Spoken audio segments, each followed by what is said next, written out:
Orientalism. Orient refers to the East, and the dominant political ideology in the 19th century is the European political ideology.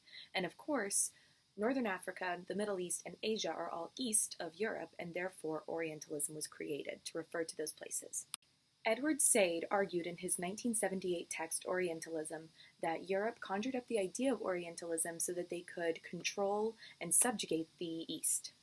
Similarly, Sigmund Freud created the idea of projection, which states that humans place attributes that they don't wish to see on themselves on others to relieve guilt. So people from Victorian Europe projected onto people from the East that they were hedonistic, magical, licentious, and brutal.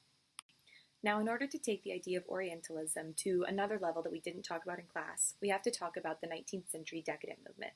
So the decadent movement was when aristocrats decided to take a 180 turn on Victorian morals so that they could separate themselves from the nouveau riche. This meant that they engaged in hedonism, magic, licentious behavior, and excess, all things which were attributed to the Orient.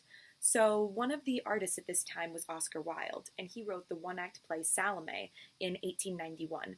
Salome follows the stepdaughter of King Herod, Salome, and she dances for him, seduces him, and then in return she asks for the head of John the Baptist.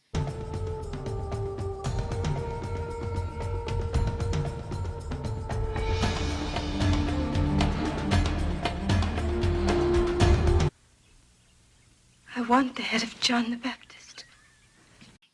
Wilde's one-act play Salome was written during the decadent movement by a decadent artist, and therefore it was revered by the decadents.